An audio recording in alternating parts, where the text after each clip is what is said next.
The story of the keeper of. In the past, in Van Lai Tru, Sun Nam town, there was a foreign merchant who came to Vietnam to make a living. After several decades, thanks to his hoarding tricks, trading at the beginning of the season, selling at the end of the grain season, profiting from mother to child, he became very rich. There are billions of thousands of gold, silver and jewels in his house, and almost none of the princes can eat them. Read more fairy tales. When he had money flowing in his hand, he thought about passing it back to his country so that his children and grandchildren could enjoy it. But unfortunately, at that time, our court had a very strict ban, not allowing foreigners to take gold and silver out of the country. Many people secretly gave it out but could not hide it from the authorities, so their property was confiscated and people were kicked out of the country. Therefore, he thought of a way to hide some gold and silver here so that the next day, waiting for a good opportunity, his descendants would come and take it back. He prepared it very carefully. Under the pretext of worshipping Buddha, he would ask permission from the local village to build a temple on a deserted hill near his house. And while digging the foundation for the pagoda, he will secretly build a bunker deep underground. As for ensuring his wealth is not lost, he will find a virgin girl to bury next to the gold and silver to act as guardian of the wealth.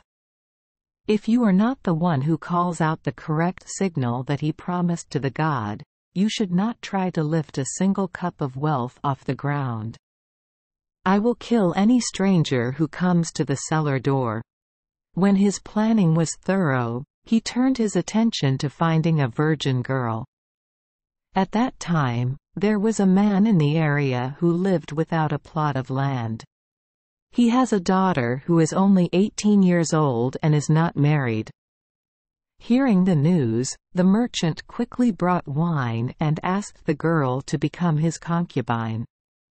Although he knew that he was rich and that his child could have a place to rely on, the director was not at all satisfied because not only did he not want to marry his child to a foreigner, but he also hated the trading habits and usury of those people. People like him. He also knew that, so he placed 100 taels of gold on the tray, saying he would like to give it as a bride price. Seeing the shining golden bars, the examiner thought of the debts that he had no way to repay. Finally, he agreed to marry his daughter to him. Since getting married, the trader let her live in a separate room. He is very attentive, very jealous, but one thing is that he never has sex with her. He wouldn't even let him eat fish, meat, onions, or garlic, using the excuse that he had to be a vegetarian and recite Buddha's name. Every 3 months, he gives her a new set of clothes. Just like that, after 2 years, the girl still had no chance of getting married. One day, she tried to ask her husband's permission to go home to visit his father. Unable to refuse, he reluctantly let her go but told her to abstain and return immediately. Father and son had not seen each other for a long time, both happy and sad. The younger brother asked, "Since you left, I've been very regretful. If our family wasn't starving, you wouldn't have to endure this petty situation. So how does he usually treat his children? Why haven't I given birth in 2 years?"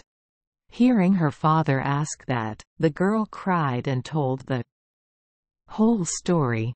The student supervisor was surprised. "Okay.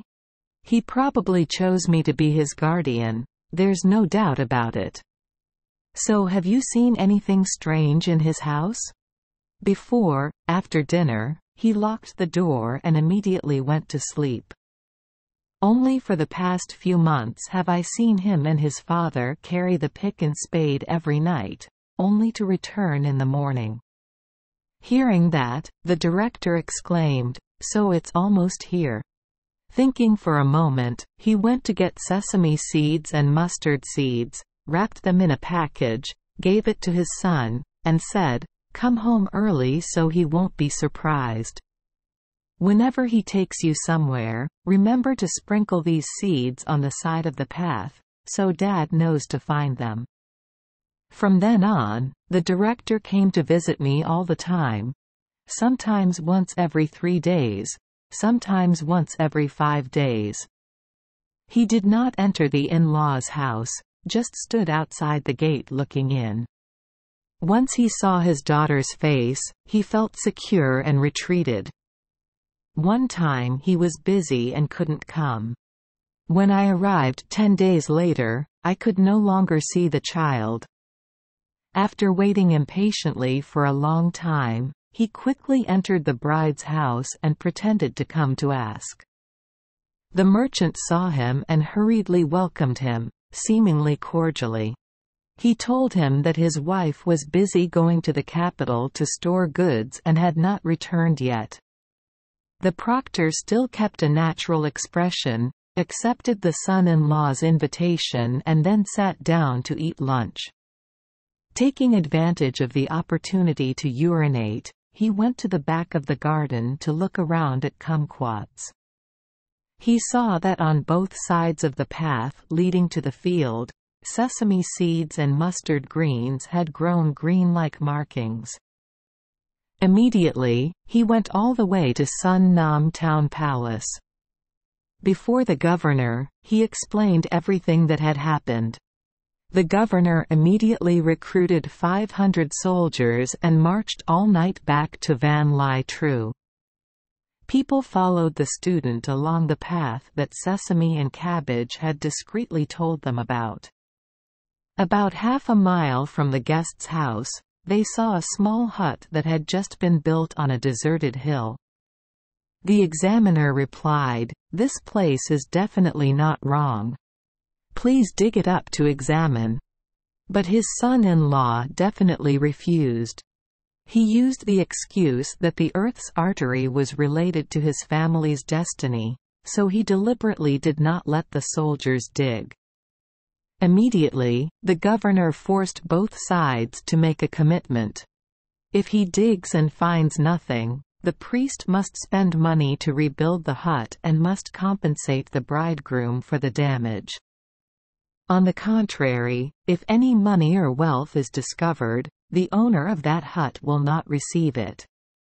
After the paperwork was done, the merchant refused to sign, but also definitely refused to confess. Seeing this, the mandarin became even more suspicious and immediately ordered the soldiers to dig immediately, whether the master wanted it or not.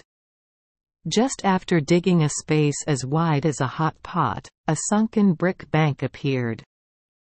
The brick bank runs about a house long, deep enough to reach a person's head, built on a rolling path of very solid bat trang bricks. While the merchant fell down sobbing, a group of soldiers found the cellar door. The layer of bricks that had just fallen revealed the flickering light of 2 lamps. They walked in and saw the girl sitting next to the lamp, on a stone chair, her head bowed, her legs spread out to the sides, each leg stepping on a large curve. The proctor cried and hugged his child. But he couldn't lift the child up because the girl's hands were tied to the armchair and her mouth was sealed with plastic. Peeling off the plastic, I saw a ginseng root that had not yet fully dissolved.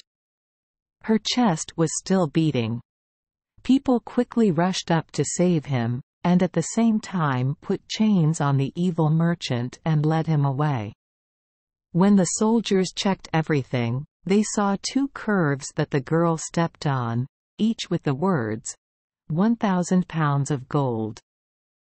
On the left and right side there are 2 small curved rows of 10 each with the inscription, 500 pounds of platinum.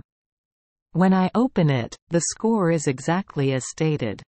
The 2 lamps are also one made of gold and one made of silver.